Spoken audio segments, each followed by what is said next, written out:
ಶ್ರೀ ಗುರುಭ್ಯೋ ನಮಃ. ಇದು ಮಧ್ವವಿಜಯದ 67ನೇ ಭಾಗ.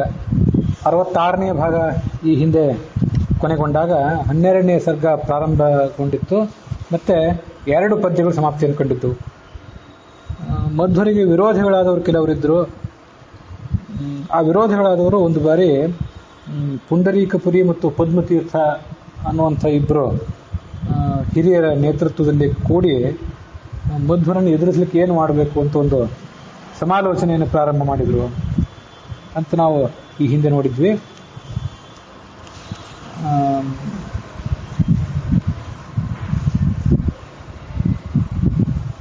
ಈ ಇಬ್ಬರು ಗುರುಗಳೇನಲ್ಲಿ ಸೇರ್ಕೊಂಡಿದ್ರಲ್ಲ, ಇಬ್ಬರು ಹಿರಿಯರಾದವರು, ಈ ಪದ್ಮತೀರ್ಥ ಮತ್ತು ಪುಂಡರೀಕಪುರಿ ಅಂತನವರು,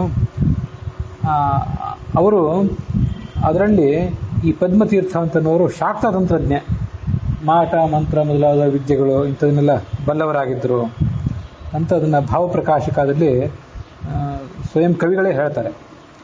ಯಹ ಗುಪ್ತಪಟಲೋಕ್ತಾಯಾಂ ಭೈರವೀ ಚಕ್ರ ಸಂಗತೌ ಸಾಂಕರ್ಯಾಂ ಪರವಿದ್ಯಾಯಾಂ ಮಹಾವಾಗ್ಮಿ ಅಸತಾಂ ಗುರುಹು ಅಂತ ಅವನ್ನ ವರ್ಣನೆ ಮಾಡ್ತಾರೆ. ಭೈರವೀ ಚಕ್ರ ಮೊದಲಾದವುಗಳನ್ನು ಆತ ಸಾಧನೆ ಮಾಡಿಕೊಂಡಿದ್ದ. ಅದನ್ನೆಲ್ಲ ಅನೇಕ ತಂತ್ರ ಗ್ರಂಥಗಳಲ್ಲಿ, ಮಾಟ ಮಂತ್ರ ಮೊದಲಾದವುಗಳನ್ನು ವಿವರಣೆ ಮಾಡುವಂಥ ಕೆಲವು ಗ್ರಂಥಗಳಲ್ಲಿ ಈಗ ಹೇಳ್ತಾರೆ. ಭೈರವ್ಯಾಹ ಕಲ್ಪಿತಂ ಚಕ್ರಂ ಸಂಸ್ಥಾಪ್ಯ ಪೂರ್ವವತ್ ಪ್ರಿಯೇ. ಭೈರವಿ ಚಕ್ರವನ್ನು ಒಂದು ಕಡೆ ಸ್ಥಾಪನೆ ಮಾಡಬೇಕು. ಸುರಾಣಾಂ ಶೋಧನಂ ಕುರ್ಯಾತ್ ಯಥಾವತ್ ಪರಮೇಶ್ವರಿ. ಇದು ಪ್ರಾಯಃ ಶಿವ ಪಾರ್ವತಿಗೆ ಹೇಳಿದಂಥ ಕೆಲವು ಮಂತ್ರಗಳು. ಇದನ್ನೆಲ್ಲ ಮಾಡಬೇಕು ಅಂತಲ್ಲ, ಕೆಲವರು ಮಾಡ್ತಾರೆ ಅಂತ ಹೇಳಿದ್ದು. ಇದನ್ನು ಶಿವ ಸ್ಥಾಪನಂ ಕುರ್ಯಾತ್ ಅಂತ ಸ್ಥಾಪನೆ ಮಾಡಬೇಕು, ಸಂಧ್ಯಾವಂದನೆ ಮಾಡಬೇಕು, ದೇವ್ರ ಪೂಜೆ ಮಾಡಬೇಕು ಅಂತ ಹೇಳಿದಂತೆ ಕಾಣಿಸ್ತದೆ. ಹಾಗಲ್ಲ, ಇಂಥದ್ದನ್ನ ಕೆಲವರು ಮಾಡ್ತಾರೆ ಅಂತ ಹೇಳಿದ್ದು. ವಸ್ತುತಃ ಅಥರ್ವ ವೇದದಲ್ಲೇ ಈ ಮಾಟ ಮೊದಲಾದ ಸಂಗತಿಗಳ ವರ್ಣನ ಇದೆ. ದುಷ್ಟರಾದವರು, ಜಗತ್ತಿಗೆ ಬಾಧಕರಾದವರು, ರಾಷ್ಟ್ರಘಾತಕರಾದವ್ರ ಮೇಲೆ ಇಂಥ ಶಕ್ತಿಗಳನ್ನು ಪ್ರಯೋಗ ಮಾಡೋದು ಕೂಡ ಇದೆ. ಆದರೆ ಕೆಲವೊಂದು ಬಾರಿ ಅಂಥ ವಿದ್ಯೆಗಳು ಸಜ್ಜನರ ಕೈಗೆ ಸಿಕ್ಕಾಗ, ದುರ್ಜನರ ಕೈಗೆ ಸಿಕ್ಕಾಗ ಅವರು ಅದನ್ನು ದುರ್ಬಳಕೆ ಕೂಡ ಮಾಡ್ಕೋತಾರೆ. ಇದನ್ನು ಜಗತ್ತಿಗೆ ನೋಡಿರ್ತೇವೆ. ನಿವೃತ್ತೆ ಭೈರವೀ ಚಕ್ರೇ ಸರ್ವವರ್ಣ ಪೃಥಕ್ ಪೃಥಕ್. ತ್ರಿಪುರ, ಕಾಮೇಶ್ವರಿ, ಭುವನೇಶ್ವರಿ, ತ್ರಿಪುರ ಬಾಲ, ಅನ್ನಪೂರ್ಣೇಶ್ವರಿ ಇತ್ಯಾದಿ ಅನೇಕ ವಿಧವಾದಂಥ ಭೈರವೀ ಶಕ್ತಿಗಳಿವೆ. ಅದನ್ನೆಲ್ಲ ಕೆಲವರು ಉಪಾಸನೆ ಮಾಡ್ಕೊಂಡಿರ್ತಾರೆ ಅಂತ ಕೇಳ್ತೀವಿ. ಕೆಲವು ಕಡೆ ಅಂಥ ಶಕ್ತಿಗಳು ಕಿವಿಯಲ್ಲಿ ಬಂದು ಹೇಳ್ತಾವಂತ. ಕಿವಿಯಲ್ಲಿ ಬಂದು ಇಂಥದನ್ನೆಲ್ಲ ರಕ್ತ ಪಿಶಾಚಿ, ಕರ್ಣ ಪಿಶಾಚಿ ಅಂತೆಲ್ಲ ಕೇಳ್ತೀವಿ. ಕಿವಿಯಲ್ಲಿ ಬಂದು ಏನೇನೋ ಸಂಗತಿಗಳನ್ನ ಹೇಳ್ತವೆ. ಅದನ್ನೆಲ್ಲ ಹೇಳಿದ್ದನ್ನು ಇವರು ಜನರ ಮೇಲೆ, ತಮ್ಮ ಹತ್ರ ಜನರು ಬಂದವರಿಗೆ ಆ ಶಕ್ತಿಗಳನ್ನು ಉಪಯೋಗ ಮಾಡ್ತಾರೆ. ನಿನಗಿಂಥ ಸಮಸ್ಯೆ ಆಗಿದೆ, ಇದಕ್ಕಿಂತ ಪರಿಹಾರ ಅಂತೆಲ್ಲ ಹೇಳ್ತಾರೆ. ಇವೆಲ್ಲ ಶುದ್ಧವಾದಂತಹ ಜ್ಯೋತಿಷ್ಶಾಸ್ತ್ರದ ಬಲದಿಂದ ಆಗಿದ್ದರೆ ಅದರಿಂದ ಏನು ಸಮಸ್ಯೆ ಇಲ್ಲ. ಆದರೆ ಇಂಥ ದುಷ್ಟಶಕ್ತಿಗಳನ್ನು ಬಳಕೆ ಮಾಡ್ಕೊಂಡು ಆಗಿದ್ದಾಗಿದ್ದರೆ ಅದರಿಂದ ಕೇಳುವವರಿಗೂ ಹೇಳುವವರಿಗೂ ಇಬ್ಬರಿಗೂ ಕೂಡ ಬಾಧಕ ಆಗ್ತವೆ ಅಂತ ಶಾಸ್ತ್ರದಲ್ಲಿ ನಾವು ಕೇಳ್ತೀವಿ. ಅಂಥವ್ರು ಕೆಲವರು ದುಷ್ಟರಾಗಿದ್ದರು. ಇವರು ಕೇವಲ ಸೈದ್ಧಾಂತಿಕ ಭಿನ್ನಾಭಿಪ್ರಾಯ ಆಗಿದ್ದರೆ, ದ್ವೈತಾದ್ವೈತದ ವಿಷಯದಲ್ಲಿ ಸೈದ್ಧಾಂತಿಕ ಭಿನ್ನಾಭಿಪ್ರಾಯ ಆಗಿದ್ದರೆ ಇದ್ಯಾವುದು ದೊಡ್ಡ ವಿಷಯ ಅಲ್ಲ. ಆದರೆ ಅಂಥವರಲ್ಲಿ ಕೆಲವರು ಘಾತಕವಾದಂಥ ಸ್ವಭಾವ ಇದ್ದವರು ಕೂಡ ಆಗಿದ್ದರು. ಅದಕ್ಕಾಗಿ ಅವರನ್ನು ಉಗ್ರಾಹ ಅಂತ ವರ್ಣನೆ ಮಾಡಿದರು. ಸನ್ಮಾತ್ಸರ್ಯಂ ಬದ್ಧಮೂಚೇಷು ಭಾವನಾಂ ವಾಚಾಲೋಲಂ ಕೋಪಿ ಗಾಂ ಧಾರಕಸ್ಯ. ಅದರಲ್ಲಿ ಒಬ್ಬ ಈತ ಹಿರಿಯನಾದ ಒಬ್ಬರಲ್ಲಿ ಒಬ್ಬ ವ್ಯಕ್ತಿ ಈತ ಮುಂದಿನಂತೆ ಮಾತಾಡಲಿಕ್ಕೆ ಪ್ರಾರಂಭ ಮಾಡಿದ. ಅವನು ಶಕುನಿಗೆ ಸಮಾನನಾಗಿದ್ದ. ದುರ್ಯೋಧನ, ದುಶ್ಯಾಸನ, ಶಕುನಿ, ಕರ್ಣ ಮೊದಲಾದವರೆಲ್ಲ ಮೀಟಿಂಗ್ ಮಾಡಬೇಕು ಅಂತ ಕೂತ್ರೆ ಶಕುನಿನೇ ಮೊದಲು ಮಾತಾಡಿ ಎಲ್ಲರಲ್ಲೂ ಕೂಡ ತನ್ನ ದುರಾಲೋಚನೆಗಳನ್ನು ತುಂಬುತ್ತಿದ್ನಲ್ಲ ಹಿಂದೆ. ಹಾಗೆ ಇಲ್ಲಿ ಕೂಡ ಒಬ್ಬ ದುಷ್ಟ ವ್ಯಕ್ತಿ ಆದವನು ಎದ್ದು ನಿಂತ. ಅವನು ಹೇಗಿದ್ದ ಅಂದರೆ ಶಕುನಿಗೆ ಸಮಾನನಾಗಿದ್ದ. ಸಮಾನಃ ಗಾಂಧಾರಕಸ್ಯ. ಗಾಂಧಾರಕ ಅಂತಂದ್ರೆ ಗಾಂಧಾರ ದೇಶದಲ್ಲಿ ಹುಟ್ಟಿದಂಥ ಶಕುನಿ, ಆತನಿಗೆ ಸಮಾನನಾಗಿದ್ದ. ಆತ ಈ ಮುಂದಿನಂತೆ ಮಾತಾಡಲಿಕ್ಕೆ ಪ್ರಾರಂಭ ಮಾಡಿದ. ಅವನ ಉದ್ದೇಶ ಏನಾಗಿತ್ತಂದ್ರೆ ಸನ್ಮಾತ್ಸರ್ಯಂ ಬದ್ಧುಂ, ಅಸೂಯೆ, ದುಷ್ಟತನ, ಘಾತಕ ಪ್ರವೃತ್ತಿ ಇವುಗಳನ್ನು ಹೆಚ್ಚು ಮಾಡಬೇಕು. ಕೇಳಿದವರಲ್ಲಿ ಆ ದುರ್ಭಾವನೆಗಳೇ ಮೂಡಬೇಕು. ಅದು ಅವನ ಆಲೋಚನೆ ಆಗಿತ್ತು. ಆಗ ಆ ಥರ ಮಾಡಲಿಕ್ಕೆ ಪ್ರಾರಂಭ ಮಾಡಿದ. ವಾಚಾಲಹ, ಅವನು ಒಳ್ಳೆ ವಾಗ್ಮಿ ಕೂಡ ಆಗಿದ್ದ. ವಾಚ ಧಾರಕಸ್ಯ, ಅವನು ದುಷ್ಟ ಸ್ವಭಾವದವರಿಗೆಲ್ಲ ಆಶ್ರಯೀಭೂತನಾಗಿದ್ದ. ಇಂಥ ಹಿರಿಯರನ್ನೇ ದುಷ್ಟರಾದವರು ಕೂಡ ತಮ್ಮಲ್ಲಿ ಯಾರು ತಮಗೆ ನೇತಾರ ಅಂತ ಕಂಡು ಬರ್ತದೋ ಅಂಥವನ್ನೇ ಅವರು ಆಶ್ರಯಿಸಿ ತಮ್ಮ ಸಮಸ್ಯೆಗಳ ನಿವಾರಣೆಗಾಗಿ ಅವನ ಬಳಿಗೆ ಹೋಗ್ತಿದ್ರು. ನೀಚನೀತ್ಯ ಗಾಂಧಾರಕಸ್ಯ ಸಮಾನ, ಕೂಟನೀತಿ ದುರ್ನೀತಿಯಲ್ಲಿ ಶಕುನಿಗೆ ಸಮಾನವಾದವನಾಗಿದ್ದ ಇವನು. ಆತ ಮಾತಾಡಲಿಕ್ಕೆ ಪ್ರಾರಂಭ ಮಾಡಿದ. ಏಕಂ ತತ್ವಂ ವಷ್ಟಿ ಮಾಯಾಮಯೀಯಂ ವಾಕ್ಯೈ ಪ್ರಾಚ್ಯೈರಪ್ಯ ವಾಚ್ಯಂ ವಿಧತ್ತೆ ಪೂರ್ವಾಪೂರ್ವ ಹಂತ ದೌರ್ಘಟ್ಯ ಭೂಷಾ ಚಿತ್ರಂ ಚಿತ್ರಂ ದರ್ಶನಾಚಾರ್ಯ ನೀತಿ. ದರ್ಶನಾಚಾರ್ಯರು ಅಂದರೆ ನಮ್ಮ ಪ್ರಾಚೀನ ಆಚಾರ್ಯರು. ಅವರು ನಮ್ಮ ಸಿದ್ಧಾಂತವನ್ನು ಪ್ರತಿಪಾದನೆ ಮಾಡಿದ್ದಾರೆ. ಇದು ಬಹಳ ಒಂದು ವಿಶಿಷ್ಟವಾದಂತಹ ತತ್ವ ನಮ್ಮದು, ವಿಶಿಷ್ಟವಾದಂತಹ ಸಿದ್ಧಾಂತ ನಮ್ಮದಾಗಿದೆ. ಅದಕ್ಕೀಗ ಧಕ್ಕೆ ಬಂದು ಒದಗಿದೆ ಅಂತ ಅವ್ರದ್ದೊಂದು ಆತಂಕ ಆಗಿತ್ತು. ಏಕಂ ತತ್ವಂ, ನಮ್ಮ ಸಿದ್ಧಾಂತದಲ್ಲಿರುವಂಥದ್ದು ಒಂದೇ ತತ್ವ. ಇದನ್ನು ನಮ್ಮ ಮಾಯಾವಾದ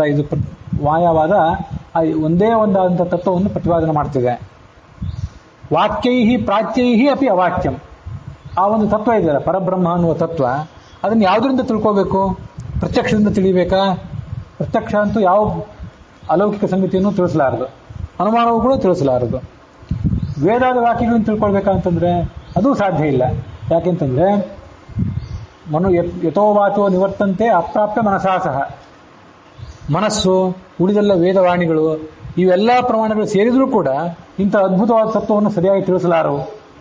ಆದ್ದರಿಂದ ಪ್ರಾಚ್ಯೈಹಿ ವಾಕ್ಯೈಹಿ ಅತಿ ಅವಾಚ್ಯ, ಇದನ್ನ ಈ ಪರಬ್ರಹ್ಮ ತತ್ವ ಏನಿದೆ ಇದನ್ನು ಸರಿಯಾಗಿ ಪ್ರತಿಪಾದನೆ ಮಾಡಲಿಕ್ಕೆ ಸಾಧ್ಯವೇ ಇಲ್ಲ. ಇದು ನಮ್ಮ ಸಿದ್ಧಾಂತದ ತಿರುಳು. ಪೂರ್ವ ಅಪೂರ್ವ, ಇದು ಅಪೂರ್ವವಾದ ಸಿದ್ಧಾಂತ ಮತ್ತು ಬಹಳ ಹಳೆಯದಾದ ಸಿದ್ಧಾಂತ ಇದು, ಅವರ ಅಭಿಪ್ರಾಯ ಆಗಿತ್ತು. ಹಂತ ದೌರ್ಘಟ್ಯ ಭೂಷ, ಇದಕ್ಕೆ ದುರ್ಘಟತ್ವ ಅನ್ನೋದೇ ಭೂಷಣ. ದುರ್ಘಟತ್ವವೇ ಭೂಷಣ ಅಂತ ಅನ್ನೋದಕ್ಕೆ ಸ್ವಲ್ಪ ವಿವರಣೆ ಕೊಡಬೇಕಾಗ್ತದೆ. ಅದೇನು ದುರ್ಘಟತ್ವವೇ ಭೂಷಣ ಅಂತಂದ್ರೆ, ಈ ಅದ್ವೈತ ವೇದಾಂತ ಅಂತ ಏನಿದೆಯಲ್ಲ, ಅಥವಾ ಈ ಮಾಯಾವಾದ ಅಂತ ಏನಿದೆ, ಪರಮಾತ್ಮ ಅನ್ನೋದು ಒಂದೇ, ಉಳಿದು ಜೀವರು ಯಾರೂ ಇಲ್ಲ. ಇರೋ ಜಗತ್ತಿನಲ್ಲಿ ಇರುವಂಥ ಒಂದೇ ವಸ್ತು ಅಂತಂದ್ರೆ ಪರಮಾತ್ಮ. ಆದರೆ ಈ ಜಗತ್ತೆಲ್ಲ ಹೀಗೆ ಕಾಣಿಸ್ತಾ ಇದೆಯಲ್ಲ, ಗೋಡೆ ಕಾಣಿಸ್ತದೆ, ಮನೆ, ಇಂಥ ಜೀವರು ದುಃಖಕ್ಕೊಳಗಾದದ್ದು ಸುಖಕ್ಕೊಳಗಾದದ್ದು ಇದೆಲ್ಲ ಕಾಣ್ತಿದೆಯಲ್ಲ ಅಂತಂದ್ರೆ ಇದೆಲ್ಲ ಭ್ರಾಂತಿ ಅಂತಾರೆ. ಸರಿ, ಭ್ರಾಂತಿ ಯಾರಿಗೆ? ಕಾಣ್ತಿದೆಯಲ್ಲ ಅಂತ ಪ್ರಶ್ನೆ ಬಂದರೆ ಇದೆಲ್ಲ ಭ್ರಾಂತಿ ಅಂತ ಉತ್ತರ. ಭ್ರಾಂತಿ ಯಾರಿಗೆ ಅಂತ ಇನ್ನೊಂದು ಪ್ರಶ್ನೆ ಬಂದರೆ ಅದಕ್ಕೊಂದು ಉತ್ತರ ಕೊಡಬೇಕಲ್ಲ, ಯಾರಿಗೆ? ಈಗ ಹಗ್ಗದಲ್ಲಿ ಹಾವು ಕಂಡ್ರೆ ಯಾರಿಗೆ ಕಂಡಿತು? ನಿಮಗೆ ಕಂಡಿತು ಅಲ್ಲ, ನಮಗೆ ಕಾಣಲಿಲ್ಲ, ಯಾಕಂದ್ರೆ ನಾವು ಕನ್ನಡಕ್ಕೆ ಹಾಕೊಂಡಿದ್ವಿ, ಅಥವಾ ನಮ್ಮ ಕೈಯಲ್ಲಿ ಟಾರ್ಚ್ ಇತ್ತು, ನಮಗೆ ಕಾಣಲಿಲ್ಲ, ನಿಮಗೆ ಕಾಣ್ತು. ನಿಮ್ಗೆ ಯಾಕೆ ಕಾಣ್ತು ಅಂದ್ರೆ ನಿಮ್ಗೆ ಅಜ್ಞಾನ ಇತ್ತು, ಆ ಕತ್ತಲನ್ನು ಹೊಡೆದು ಓಡಿಸುವಂಥ ಸಾಮಗ್ರಿ ನಿಮ್ಮ ಕೈಯಲ್ಲಿ ಇರಲಿಲ್ಲ, ಅದರಿಂದ ನಿಮಗೆ ಹಾಗೆ ಕಂಡಿತ್ತು. ನಿಮ್ಮ ಕೈಯಲ್ಲಿ, ಅವ್ರ ಕೈಯಲ್ಲಿ ಕನ್ನಡಕ ಇರಲಿಲ್ಲ, ಅವ್ರ ಕಣ್ಣಲ್ಲಿ ಕನ್ನಡಕ ಇರಲಿಲ್ಲ, ಆದ್ರಿಂದ ಆ ಎದುರಿಗಿರುವಂಥ ಅಕ್ಷರ ಅವರಿಗೆ ಸ್ಪಷ್ಟವಾಗಿ ಕಾಣಲಿಲ್ಲ. ಅವರ ಅಜ್ಞಾನ ಅಕ್ಷರಗಳನ್ನು ತಪ್ಪಾಗಿ ಕಾಣಿಸಿತು. ನಿಮ್ಮಲ್ಲಿರುವಂಥ ಕೊರತೆ ನಿಮಗೆ ಹಗ್ಗವನ್ನು ಹಾವಾಗಿ ತೋರಿಸಿತು, ಮತ್ತೊಬ್ಬರಿಗೆ ಕಪ್ಪೆ ಚಿಪ್ಪನ್ನು ಬೆಳ್ಳಿಯಾಗಿ ತೋರಿಸಿತು. ಅಂತೂ ಒಬ್ಬರಲ್ಲಿರುವಂಥ ಏನೋ ಒಂದು ಕೊರತೆ ಆ ಭ್ರಾಂತಿಯನ್ನು ಹುಟ್ಟಾಗ್ತದಲ್ಲ. ಈ ಜಗತ್ತು, ಅಲ್ಲೊಂದು ಗಿಡ, ಈ ಮನೆ, ಈ ಜೀವ, ಗಂಡ ಹೆಂಡತಿ, ಇವೆಲ್ಲ ಜಗತ್ತಿದೆಯಲ್ಲ, ಇದು ಯಾರಿಗಾರೊಬ್ಬರಿಗೆ ಭ್ರಾಂತಿಪೂರ್ವಕವಾಗಿ ಕಾಣಬೇಕು ಅಂದರೆ ಯಾರಿಗೆ ಕಂಡಿತು? ಅಜ್ಞಾನ ಇದ್ದವ್ರಿಗೆ ಕಾಣಬೇಕಲ್ಲ. ಅಜ್ಞಾನ ಯಾರಿಗೆ ಅನ್ನೋ ಪ್ರಶ್ನೆ ಮಾಡ್ಕೋಬೇಕಲ್ಲ ನಾವು. ಸಿದ್ಧಾಂತಿಗಳಾದವರು ಯಾವುದೇ ಒಂದು ಸಿದ್ಧಾಂತವನ್ನು ಮಂಡನೆ ಮಾಡುವಾಗ ಅಜ್ಞಾನ ಯಾರಿಗೆ ಅಂತ ಪ್ರಶ್ನೆ ಮಾಡಬೇಕಲ್ಲ. ಯಾರಿಗೆ ಹೇಳಬೇಕು ಅಜ್ಞಾನ? ಒಟ್ಟಾರೆ ಪ್ರಸ್ತುತರಾದವರು ನಮ್ಮ ಮುಂದೆ, ಜೀವಾತ್ಮ ಮತ್ತು ಪರಮಾತ್ಮ. ಪ್ರಸ್ತುತರಾದವರು ಇಬ್ಬರು, ಅದರಲ್ಲಿ ಜೀವಾತ್ಮನಿಗೆ ಅಸ್ತಿತ್ವವೇ ಇಲ್ಲ. ಮಾಯಾವಾದದಲ್ಲಿ ಇರೋನೊಬ್ಬ ಪರಮಾತ್ಮ. ಪರಮಾತ್ಮನಿಗೆ ಅಜ್ಞಾನ ಹೇಗೆ ಬಂತು? ಸರ್ವಜ್ಞ ಸರ್ವವಿತ್ ಸಾಕ್ಷಿ ಚೇತ ಕೇವಲ ನಿರ್ಗುಣಶ್ಚ ಸತ್ಯಂ ಜ್ಞಾನಂ ಅನಂತಂ ಬ್ರಹ್ಮ ಅಂತ ವೇದ ಪರಮಾತ್ಮನ ಸರ್ವಜ್ಞ ಅಂತ ಹೇಳ್ತಿದೆ. ಅವನಿಗೆ ಅಜ್ಞಾನ ಹೇಗೆ ಬಂತು? ಜೀವನಿಗೆ ಅಜ್ಞಾನ ಬಂತು ಅಂತ ಹೇಳ್ಬೋದು. ಜೀವ ಇದ್ದಾನೆ ಇಲ್ಲಿ, ಇರೋನೊಬ್ಬನೇ ಅವನೊಬ್ಬ, ಇನ್ನೊಬ್ಬ ಅವನಿಗೆ, ಅವನು ಸರ್ವಜ್ಞ ಆದ್ರಿಂದ ಅವನಿಗೆ ಅಜ್ಞಾನ ಇಲ್ಲ. ಇವನು ಅಸರ್ವಜ್ಞ ಆದ್ರಿಂದ ಇವನಿಗೆ ಅಜ್ಞಾನ ಬರಬಹುದು, ಹೌದು. ಅದು ಇವನು ಇಲ್ಲವೇ ಇಲ್ಲಲ್ಲ, ಇಲ್ಲವೇ ಇದ್ದವನಿಗೆ ಅಜ್ಞಾನ ಬರೋದಿಲ್ಲಿಂದ. ಹಗ್ಗ ಹಾವಾಗಿ ಕಾಣೋದು ಯಾರಿಗೆ? ಒಂದು ವಿಷಯ, ಹಗ್ಗ ಹಾವಾಗಿ ಕಾಣೋದು ಯಾರಿಗೆ ಅಂದ್ರೆ ಕನ್ನಡಕ ಇಲ್ಲದೆ ಇದ್ದವನಿಗೆ, ಕೈಯಲ್ಲಿ ಟಾರ್ಚ್ ಇಲ್ಲದೆ ಇದ್ದವನಿಗೆ. ಬಂಜೆಯ ಮಗ ಅಂತ ಒಬ್ಬ ಇದ್ದಾನೆ, ಅವನಿಗೆ ಹಗ್ಗ ಹಾವಾಗಿ ಕಂಡಿತು ಅನ್ನೋ ಮಾತು ಎಷ್ಟು ಅಸಂಬದ್ಧ ಅದನ್ನು ವಿಚಾರ ಮಾಡಬೇಕು. ಇಬ್ಬರು ಗಂಡ ಹೆಣ್ಣಂದ್ರ ಮಗ, ನೀವು ಯಾರೋ ಗಂಡ ಹೆಣ್ಣಂದ್ರ ಮಗ, ಅವರು ಯಾರೋ ಒಬ್ರು ದಂಪತಿಗಳ ಮಗ, ಆ ಮಹಿಳೆಯು ಕೂಡ ಒಬ್ಬ ಗಂಡ ಹೆಣ್ಣಂದ್ರ ಮಗಳು. ನಮಗೆಲ್ಲರಿಗೂ ಕೂಡ ಒಂದಲ್ಲ ಒಂದು ಭ್ರಾಂತಿ, ಒಂದಲ್ಲ ಒಂದು ತಪ್ಪು ತಿಳುವಳಿಕೆ, ಸರಿ, ಒಪ್ಪಬೇಕಾದ್ದು. ಯಾಕಂದ್ರೆ ನಾವೆಲ್ಲ ಅಸ್ತಿತ್ವದಲ್ಲಿ ಇದ್ದೀವಿ. ಈಗ ಜಗತ್ತು ಭ್ರಾಂತಿ ರೂಪವಾಗಿ ಕಾಣ್ತಲ್ಲ, ಮನೆ, ಮಾರು, ಸುಖ ದುಃಖ, ಬ್ರಹ್ಮಾಂಡ, ನೀರು, ಪರ್ವತ ಇವೆಲ್ಲ ಭ್ರಾಂತಿ ರೂಪವಾಗಿ ಕಾಣಬೇಕು ಅಂದ್ರೆ ಯಾರಿಗೆ ಕಂಡಿತು? ಬಂಜೆ ಮಗನಾದವನಿಗೆ ಇದೆಲ್ಲ ಕಾಣಿತು ಅಂತ ಹೇಳೋದು ಹೇಗೆ ಅಸಂಬದ್ಧನು? ಯಾಕಂದ್ರೆ ಬಂಜೆ ಮಗ ಅನ್ನೋನೇ ಒಬ್ಬ ವ್ಯಕ್ತಿ ಇಲ್ಲ. ಬಂಜೆ ಅಂತಂದ್ರೆ ಮಗನನ್ನು ಹೆರೋ ಶಕ್ತಿ ಅವಳಿಗಿಲ್ಲ ಅಂತ ಅರ್ಥ. ಅಂಥವಳಿಗೆ ಮಗ ಇರೋದೇ ಹೇಗೆ ಅಸಂಬದ್ಧನು? ಆ ವ್ಯಕ್ತಿನೇ ಅಸಂಬದ್ಧ ಆದ್ಮೇಲೆ ಆ ವ್ಯಕ್ತಿ ಮೂಲಭೂತವಾಗಿ ವ್ಯಕ್ತಿನೇ ಇಲ್ಲ ಅಂದ ಮೇಲೆ ಆ ವ್ಯಕ್ತಿಗೆ ಕಾಣೋದೇನು ಪ್ರಶ್ನೆ ಬಂತು? ಇದ್ದ ವ್ಯಕ್ತಿಗೆ ಏನಾದ್ರು ಕಾಣಬೇಕು, ಇದ್ದ ವ್ಯಕ್ತಿಗೆ ಏನಾದ್ರು ಕಾಣಬೇಕು, ಕಂಡದ್ದು ಸರಿಯೋ ತಪ್ಪೋನೋ ಮುಂದೆ ಪ್ರಶ್ನೆ ಮುಂದಿದ್ದು. ಒಬ್ಬ ವ್ಯಕ್ತಿಯೇ ಇಲ್ಲ ಅಂತ ಅಂದಮೇಲೆ ಅವನಿಗೆ ಏನು ಕಾಣೋದು? ಕಾಣೋ ಕಣ್ಣಿಲ್ಲ, ಆ ಕಂಡದ್ದನ್ನ ವಿಮರ್ಶೆ ನೋಡುವಂಥ ಮನಸ್ಸಿಲ್ಲ ಆ ಬಂಜೆ ಮಗ ಅನ್ನೋ ವ್ಯಕ್ತಿಗೆ. ಇಷ್ಟ್ಯಾವುದೂ ಇಲ್ಲ ಅಂದಮೇಲೆ ಆತ ಏನನ್ನಾದ್ರೂ ತಿಳ್ಕೊಳ್ಳೋದೇನು, ತಿಳ್ಕೊಂಡದ್ದು ಸರಿಯೋ ತಪ್ಪೋ ಅನ್ನೋ ಪ್ರಶ್ನೆ ಏನು? ಇದೆಲ್ಲವೂ ಅಸಂಬದ್ಧ. ಈ ಎಲ್ಲ ಪ್ರಶ್ನೆಗಳಿಗೆ ಉತ್ತರವೇ ಇಲ್ಲ. ಈಗೇನಾದ್ರು ನೀವು ಪ್ರಶ್ನೆ ಮಾಡಿದರೆ ಆ ಸಿದ್ಧಾಂತದಲ್ಲಿ ಏನು ಹೇಳ್ತಾರಂದ್ರೆ, ಇವೆಲ್ಲ ಪ್ರಶ್ನೆಗಳಿಗೆ ಉತ್ತರ ಇಲ್ಲದೇ ಇರೋದೇ ನಮ್ಮ ಸಿದ್ಧಾಂತದ ವೈಶಿಷ್ಟ್ಯ ಅಂತಾರೆ. ಉತ್ತರ ಕಾಣ್ಕೊಳ್ಳೋದೇ ಸಿದ್ಧಾಂತದ ವೈಶಿಷ್ಟ್ಯ ಅಂತ ಹೇಳಬೇಕಾಗಿತ್ತು. ಇವೆಲ್ಲ ಪ್ರಶ್ನೆಗಳಿಗೆ, ಮೂಲಭೂತವಾದ ಪ್ರಶ್ನೆಗಳಿಗೆ ಉತ್ತರಿಸಬೇಕಾದ್ದು ಒಬ್ಬ ಸಿದ್ಧಾಂತಿಯ ಕರ್ತವ್ಯ. ಈ ಎಲ್ಲ ಪ್ರಶ್ನೆಗಳಿಗೆ ಉತ್ತರ ಇಲ್ವಲ್ಲ ಅಂತಂದ್ರೆ ಇಲ್ಲದೇ ಇರೋದೇ ಸ್ವಾರಸ್ಯ ರೀ. ಯಾಕಂದ್ರೆ ಆ ಮೂಲಭೂತವಾಗಿ ಅದ್ವೈತ ವೇದಾಂತದ ಸ್ವಭಾವವೇ ಹಾಗಿದೆ. ಇರೋನೊಬ್ಬನೇ ಪರಮಾತ್ಮ, ಉಳಿದದ್ದು ಯಾವುದು ಇಲ್ಲದ್ಮೇಲೆ ಯಾವ ಪ್ರಶ್ನೆಗೆ ಉತ್ತರ ಕೊಡ್ಲಿಕ್ಕೆ ಬರದೇ ಹೋದ್ರೂ ಕೂಡ ದುರ್ಘಟತ್ವಮ ವಿದ್ಯಾಯ ಭೂಷಣಂ ನತು ಭೂಷಣಂ ಅಂತಾರ. ಅಜ್ಞಾನ ಯಾರಿಗೆ, ಯಾವುದರ ಬಗ್ಗೆ ಅನ್ನೋ ಪ್ರಶ್ನೆ ಬಂದ್ರೆ ಈ ಪ್ರಶ್ನೆಗಳಿಗೆ ಉತ್ತರ ದೊರಕದೇ ಇರುವುದೇ ನಮ್ಮ ಒಂದು ಸಿದ್ಧಾಂತದ ವೈಶಿಷ್ಟ್ಯ.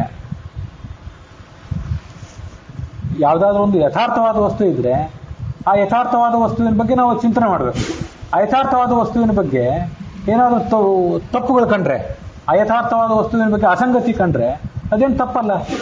ಯಥಾರ್ಥವಾದ ವಸ್ತುವಿನ ಬಗ್ಗೆ, ವಾಸ್ತವಿಕವಾದ ವಸ್ತುವಿನ ಬಗ್ಗೆ ಅಸಂಗತಿಗಳು ಕಂಡ್ರೆ ಅದು ವಿಚಾರ ಮಾಡಬೇಕಾದ ಸಂಗತಿ. ಅಯಥಾರ್ಥವಾದ ವಸ್ತುಗಳ ಬಗ್ಗೆ ಅಸಂಗತಿಗಳು ಕಂಡ್ರೆ ಅದೇನು ದೊಡ್ಡ ವಿಷಯನೇ ಅಲ್ಲ ಅಂದ್ಬಿಡ್ತಾರೋ. ಹೀಗೆ ದೌರ್ಘಟ್ಯ ಭೂಷ ಅಂತ ಅದನ್ನ ವರ್ಣನೆ ಮಾಡಿದ್ದು. ಪೂರ್ವಾಪೂರ್ವ ಹಂತ ದೌರ್ಘಟ್ಯ ಭೂಷ. ಯಾವ ಮೂಲಭೂತವಾದ ಪ್ರಶ್ನೆಗಳಿಗೆ ಉತ್ತರ ಸಿಗದೇ ಇರುವಿಕೆಯೇ ನಮ್ಮ ವೈಶಿಷ್ಟ್ಯ. ಇದು ದರ್ಶನಾಚಾರ್ಯ ನೀತಿ, ಪ್ರಾಚೀನ ಕಾಲದಿಂದ ಬಂದಂಥ ಒಂದು ವೇದಾಂತ ಇದು ಅಂತ ಅವರು ಪರಸ್ಪರ ಮೊದಲು ಚರ್ಚೆ ಮಾಡಿದರು ಅನ್ನುವಲ್ಲಿಗೆ ಈ 12ನೇ ಸರ್ಗದ 4ನೇ ಪದ್ಯ ಇಲ್ಲಿಗೆ ಸಮಾಪ್ತಿಯನ್ನು ಕಂಡಿದೆ.